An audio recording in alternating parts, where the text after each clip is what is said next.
Hi everybody, Sophie Culp here. I know we haven't talked to each other in a while, so it's kind of interesting to have class turned around to this kind of scope. But I'm here to talk to you guys today about the banning of certain dog breeds. So, how many of you have crossed the street because a certain dog breed was walking towards you? I've chosen to speak about this topic because it's a controversial topic that many people have various opinions about. So, in this speech, we'll discuss a lot of topics about dog breed banning, and I feel like I'm qualified to speak on this subject because I have a dog that, because of his breed, a lot like restricts us from certain stores or going to certain dog parks, and even applying for certain apartments. So in this speech, we will discuss what BSL is, why it was instilled, and then we'll have a discussion with the class about their opinions on it. So me mock talking with you guys. So first we'll discuss what BSL is. Breed-specific legislation is a blanket term for a law that either allows regulation or banning of certain dog breeds to reduce dog attacks on either humans or other animals. So this means cities can instill these bans if they wish to do so, but they don't necessarily have to. So according to dogbites.org, in the United States, there's over 900 cities in the United States that have regulated BSL. The ban was targeted towards some breeds that are traditionally known as dangerous, such as Pit Bull Terrier breeds, Bulldogs, Rottweilers, Mastiffs, Dalmatians, Chow Chows, German Shepherds, and Dobermans. These bans are I just wanted to bring attention to these bans are targeted towards the identity of the dog rather than each individual dog's behavior. So now that we know what breed specific legislation is, we'll discuss why these laws were instilled in the first place. So as I stated before, this law is targeted towards dogs that are viewed as potentially dangerous or could inflict greater harm. According to Animal Legal and Historical Center article in 2001, the rise of dog aggression was brought more into the spotlight in the early 1980s when there was a spike in dog-driven fatalities and injuries, causing the law to become created. A lot of people were alarmed and just kind of shooken up by the amount of dog fights and everything that was happening, so they wanted something to get instilled so that we could protect against it.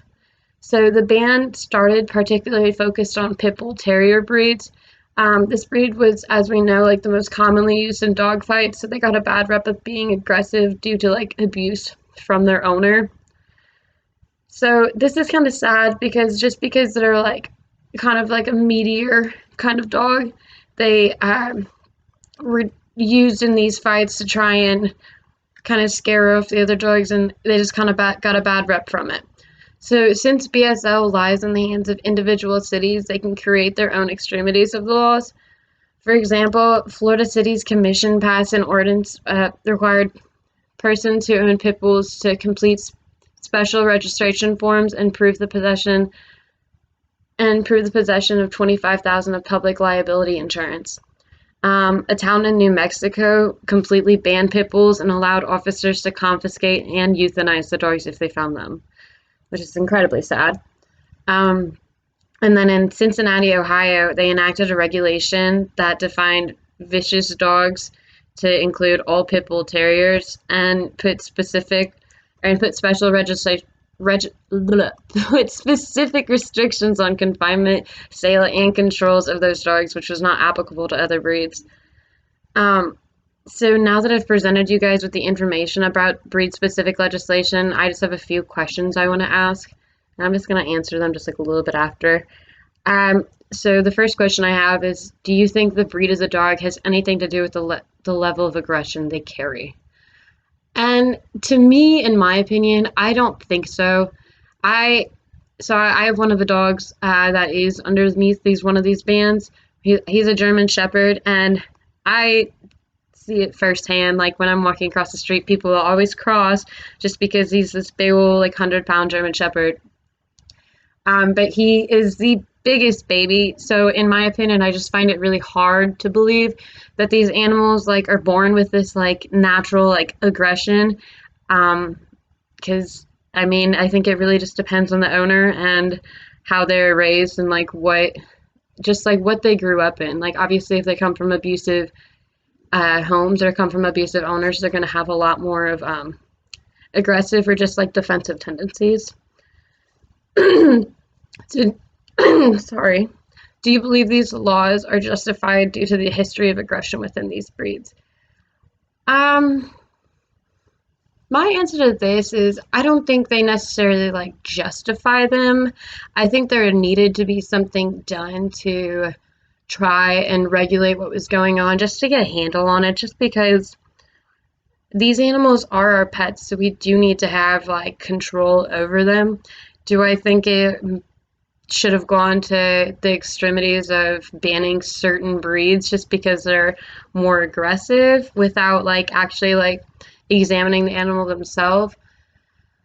I don't think it shouldn't have gone that far, but I do think that there should have been some sort of like regulation or some sort of like silver lining that they should have done. My third question is, do you think the level of aggression within the animal depends on the past that the dog has been through, like owner abuse or neglect, etc.? And to me, yes, I think this 100%.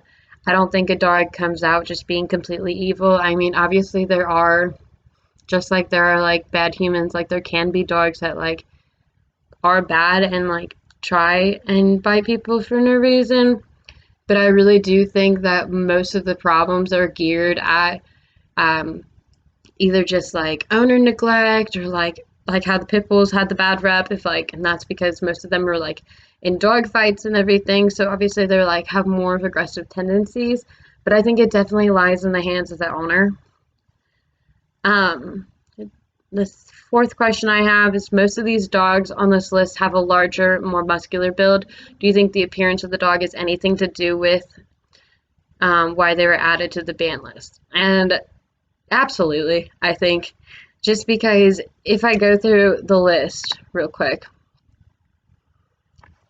pit bull terrier breeds, bulldogs, Rottweilers, Mastiffs, German Shepherds, Dobermans, all of these dogs are large, like over most of them over 50 pounds, kind of have like a more muscular build, just kind of like a more like scarier exterior, as in like compared to like a Shih Tzu or something like that. So I think, especially since they're being banned for their breed and not the dog's actual behavior, I think that just like goes to show that it is more on the dog's appearance rather than their actual behavior. And lastly, do you think there's a different way to ensure these dogs will not attack slash become more aggressive? And I think, yes, there's multiple ways that, like, if people, like I was saying, there should be like a silver lining, because cities can instill this uh, breed breed specific legislation law if they really need to, or if they like feel that it's necessary. But I think overall, like, you can you can bring it down to just being like doing like training programs for like a certain dog breed if they're really that nervous about it, or doing like owner liability forms, so like even if they were in a fight, or like even if a fight hadn't happened, they have these forms filled out that like the owner is liable for whatever happens with that dog, and if it does happen, then like they have it already filled out. And then like muzzles, if it is necessary. I don't think like any, like, let's say like a pit bull is walking down the street and like it has like no history of being aggressive or anything, I don't think it's necessary. But like, let's say if it were to like bite someone, then I think like maybe muzzle training would be a good tactic to try and like go against that. I just think it really just depends on like the trainer and everybody. So in this speech, I have discussed with you what breed-specific legislation is, why it was instilled, and questions about whether the ban is justifiable. So throughout this speech, I hope to have opened your eyes about these laws and to share that dog control problems are people problems and not because of the breed/mix. Thanks.